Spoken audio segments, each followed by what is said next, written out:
Thriller ತರ ಇರಲ್ಲ, ಏನೋ ಒಂಥರ ಒಂದು ಫನ್ನಿಯಾಗಿ ಹೋಗೋ ಥರ, ಇಲ್ಲಾಂದ್ರೆ ಒಂದು ಕಮರ್ಷಿಯಲ್ ಸಿನಿಮಾ ಹೋಗೋ ಥರನೇ ಇರುತ್ತೆ. ಬಟ್ ಥ್ರಿಲ್ಲರ್, ಪಕ್ಕಾ ಥ್ರಿಲ್ಲರ್ ಬರೋದು ತುಂಬಾ ರೇರು.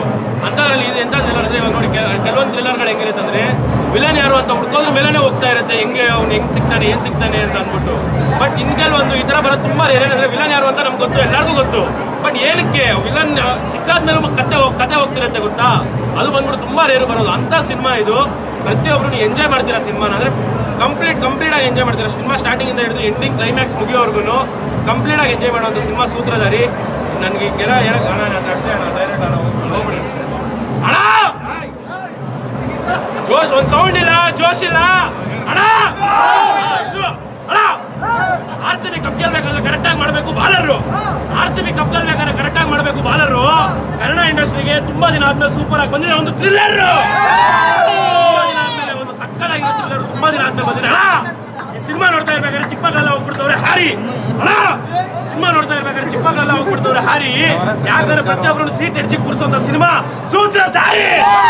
ಪ್ರತಿಯೊಬ್ಬರು ಸೀಟ್ ಎಡ್ಜಿ ಕೂರಿಸುತ್ತೆ. ಪ್ರತಿಯೊಬ್ಬರ ಥ್ರಿಲ್ಲರ್ ಅಲ್ಲಿ ಡೈರೆಕ್ಟರ್ ಸಾಕು ತೆಗೆದಿದ್ದಾರೆ. ಪ್ರತಿಯೊಬ್ಬರು ಸಾರಿ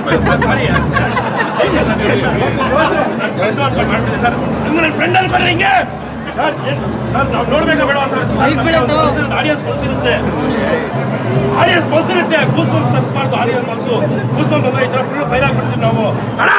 ಸಿನಿಮಾ ಮುಗಿದ್ಮೇಲೆ ಪ್ರತಿಯೊಬ್ಬರು ಚಪ್ಪಾಳೆ ತಟ್ಟಿ, ಸಿನಿಮಾ ಮುಗಿದ್ಮೇಲೆ ಪ್ರತಿಯೊಬ್ಬರು ಚಪ್ಪಾಳೆ ತಟ್ಟಿ ಈ ಸಿನಿಮಾ ಥ್ರಿಲ್ಲರ್ ಒಳಗೆ ಎಲ್ಲಾರನ್ನು ಮುಳುಗಿಸ್ಬಿಟ್ಟಿದ್ದಾರೆ. ನಮ್ಮ ಅಣ್ಣ ಚಂದನ್ ಶೆಟ್ಟಿ ಪ್ರತಿಯೊಬ್ಬರನ್ನು ಮುಳುಗಿಸ್ಬಿಟ್ಟಿದ್ದಾರೆ. ಚಂದನ್ ಅಣ್ಣ ಅವ್ರದ್ದು ಬರೀ ನೀವೆಲ್ಲ ನೋಡಿದ್ದೀರಾ. ಮ್ಯೂಸಿಕ್ ಹೋಗಿ ನಮಗೆಲ್ಲ ಇಷ್ಟ ಅಣ್ಣ. ನೋಡಿ ಎಲ್ಲರಿಗೂ ಇಷ್ಟ ಅಣ್ಣ. ಕಾಟನ್ ಗೇಟ್ ಇಷ್ಟ, ಅವ್ರ ಸಾಂಗ್ಗಳೆಲ್ಲ ಇಷ್ಟ. ಬಟ್ ಆಕ್ಟಿಂಗ್ ಅಲ್ಲೂ ಎಲ್ಲರಿಗೂ ಇಷ್ಟ ಆಗ್ಬಿಟ್ರಣ್ಣ ಇವರು. ಬಂದ್ಬಿಟ್ಟು ಸೂತ್ರಧಾರಿ ಸಿನಿಮಾ ಟ್ಯಾಂಕ್ಸ್ ಅಲ್ಲ ಅಣ್ಣ. ಇವ್ರದ್ದು ಆಕ್ಟಿಂಗ್ ನೀವೆಲ್ಲ ನೋಡಿರ್ತೀರ. ಆಕ್ಟಿಂಗ್ ನೀವೆಲ್ಲ ನೋಡಿರ್ತೀರಾ. ಬಟ್ ಇವ್ರ ಮ್ಯೂಸಿಕ್ ಏನ್ ಗೊತ್ತಾ, ಇವ್ರ ಮ್ಯೂಸಿಕ್ ನಾವೆಲ್ಲ ಫ್ಯಾನ್ಗಳು, ಹೌದು ನಿಜಾನೇ. ಬಟ್ ಅದೇ ಹೇಳ್ತೀನಿ ಕೇಳಿಸ್ಕೊಳ್ಳಿ ಅಣ್ಣ. ಝೀರೋ ಔಟ್ ಆದಾಗ ಎಲ್ಲರೂ ಅಂತಾರೆ ಡಕ್ಕು. ಝೀರೋ ಔಟ್ ಆದಾಗ ಎಲ್ಲರೂ ಅಂತಾರೆ ಡಕ್ಕು. ಸೂತ್ರಧಾರಿ ಸಿನಿಮಾಗೆ ಮೇಜರ್ ಹೈಲೈಟ್ ಇವ್ರು ಹೊಡೆದಿರೋ music. Double highlight music. Goose bumps ಬಂದು ಹಂಗೆ ಎಲ್ಲರೂ ಸರ್ ಎಲ್ಲ ಯಾಕೆ ಸರ್ ಇನ್ನು ಆಕ್ಟಿಂಗು ಎಷ್ಟು ಜನದ ಬಗ್ಗೆ ಹೇಳಿದ್ರು, ಆಕ್ಟಿಂಗ್ ಬಗ್ಗೆ ಕಡಿಮೆ, ಡೈರೆಕ್ಷನ್ ಬಗ್ಗೆ ಹೇಳಿದ್ರು ಕಡಿಮೆ.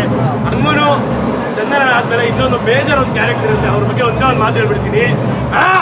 ಅವ್ರ ಆಕ್ಟಿಂಗ್ ನೋಡಿ ಪ್ರತಿಯೊಬ್ರು ಆಗ್ಬಿಡ್ತೀರ ಡರ್ರು. ಯಾಕಂದ್ರೆ ಎಲ್ಲಾರು ಭಯ ಪಡಿಸೋದ್ರ ಆಕ್ಟಿಂಗ್ ಮಾಡಿದ್ದಾರೆ ನಮ್ಮ ನವರಸನ್ ಸರ್ರು ಅಷ್ಟೇ. ಎಲ್ಲಾರು ಆ ಕ್ಲೈಮ್ಯಾಕ್ಸ್ ಅಲ್ಲಿ ನಿಮಗೆ ಟ್ವಿಸ್ಟ್ ಅದು ಅಯ್ಯೋ ಹೇಳ್ಬಾರ್ದು, ಬಟ್ ಹಂಗೂ ಹೇಳ್ತಾ ಇದ್ದೀನಿ. ನೀವು ತೆಗ್ದಿರೋ ಸಿನಿಮಾ ಆ ಥರದ್ದು ಪ್ರತಿಯೊಬ್ಬರು ಆ ಸಿನಿಮಾ ನೋಡಿ. ಮತ್ತೆ ಇನ್ನೊಂದು ಮಾತು ಹೇಳ್ತೀರಾ, ಸೂತ್ರಧಾರಿ ಸಿನಿಮಾದಲ್ಲಿರೋ ಆಕ್ಟಿಂಗ್ ಥ್ರಿಲ್ಲರ್ ಎಲ್ಲ ಡನ್ನು. ಯಾಕಂದ್ರೆ ಈ ಸಿನಿಮಾಗೆ ನಮ್ಮ ಕಿರಣ್ ಅವ್ರು ಮಾಡಿರೋದು ಡೈರೆಕ್ಷನ್ನು ಅಷ್ಟೇ. ನಮ್ಮ ಕಿರಣ್ ಅವ್ರ ಡೈರೆಕ್ಷನ್ ಎಲ್ಲ ಸೂಪರ್ ಸರ್. ಎಲ್ಲ ಬಂದ್ಬಿಟ್ಟು ಸರ್ ಲಾಸ್ಟಿಗೆ ಅಣ್ಣ, ಲಾಸ್ಟಿಗೆ ಒಂದೇ ಒಂದು ಮಾತು ಹೇಳ್ಬಿಡ್ತೀನಿ ಅಣ್ಣ. ಲಾಸ್ಟ್ ಮಾತು ಅಣ್ಣ, ರೋಡಲ್ಲಿ ಹೋಗ್ತಾ ಇರ್ಬೇಕಾದ್ರೆ ಇರುತ್ತೆ ಹಂಸು. ರೋಡಲ್ಲಿ ಹೋಗ್ತಾ ಇರ್ಬೇಕಾದ್ರೆ ಇರುತ್ತೆ ಹಂಸು. ಸಿನಿಮಾ ನೋಡ್ಬೇಕಾದ್ರೆ ಪ್ರತಿಯೊಬ್ಬರಿಗೂ ಬರುತ್ತೆ ಗೂಸ್ ಬಂಪ್ಸ್.